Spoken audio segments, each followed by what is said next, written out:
क्या आपने कभी सोचा है कि हर एक कदम जो हम जिंदगी में उठाते हैं वह हमारे लिए एक नया सफर की शुरुआत होता है। आज हम साथ में उस सफर की शुरुआत करेंगे जिसमें हर काम को ध्यान बनाओ और आगे बढ़ो का मंत्र हमें सही दिशा दिखाता है। इस मंत्र के पीछे छुपी ताकत है जो हमें हर एक कार्य में, हर एक लम्हे में नई दिशा देती है। जब हम अपने कामों को ध्यान से करते हैं तब हम अपने इरादों को साकार करते हैं, नई मंजिलों की तरफ बढ़ते हैं। आज हम सीखेंगे कैसे ध्यान से काम करके हम अपने सपनों को हकीकत में बदल सकते हैं, कैसे हर कदम एक नए सफर की शुरुआत बन सकता है।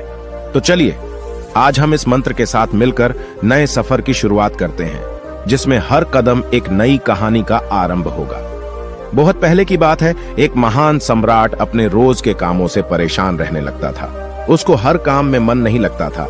तब एक बार सम्राट के कानों तक बात पहुंची कि उसके राज्य में लाओ नाम का एक बौद्ध भिक्षु असाधारण दार्शनिक रहता है।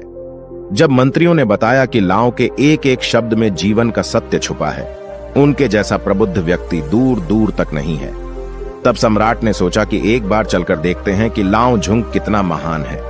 अगले दिन सम्राट लाओ से मिलने निकला। लाओ पहाड़ के पास एक छोटे से कस्बे में रहते थे। रास्ता बहुत लंबा था।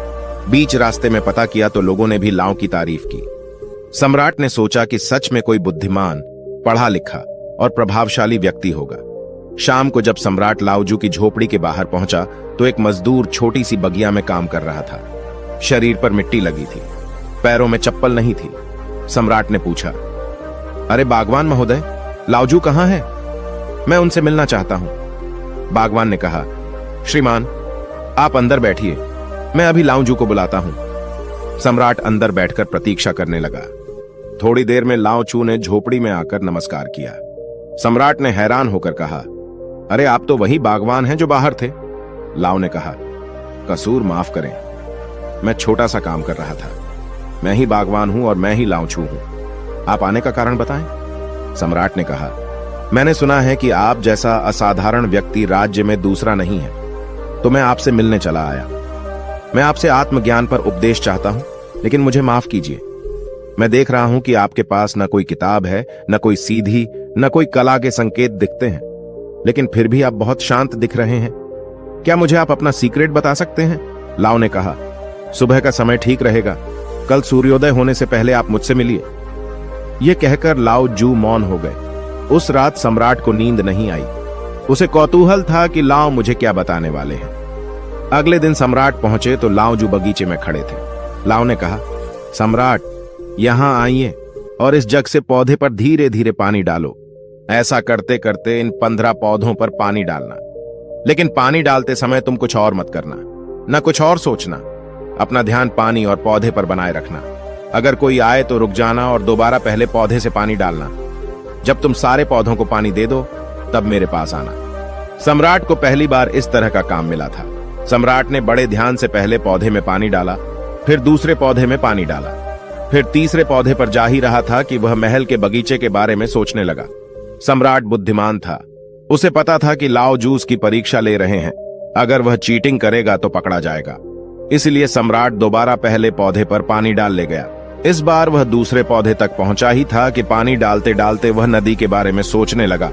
सम्राट परेशान होकर दोबारा पहले पौधे के पास पहुंचा।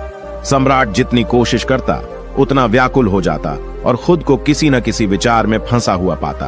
आखिर शाम हो गई, लेकिन सम्राट आखिरी पौधे तक पहुंच नहीं सका। जब सम्राट थक कर बैठ गया तब लाओ ने कहा, सम्राट मैं तुम्हारी ईमानदारी से बहुत खुश हूं, इसलिए सुनो, जब मन विचारों से खाली होता है तब उसमें मन का असली स्वरूप यानी साइलेंट अवेयरनेस प्रकट होती है। तब हर साधारण काम भी तुम्हें असीम ज्ञान शांति देता है। राजा ने कहा, लेकिन यह संभव कैसे है? जब हम काम करते हैं तो हमें कई विचार परेशान करते हैं। लाओ ने कहा, राजा तुम पौधे में पानी नहीं डाल रहे थे, तुम जल्दी से जल्दी काम खत्म करना चाहते थे। तुम्हें काम खत्म करने की जल्दी थी जिससे तुम मुझसे बात कर सको, इसलिए तुम्हें यह काम बोझ लग रहा था, जिस कारण तुम इस पल में रुक नहीं पाए।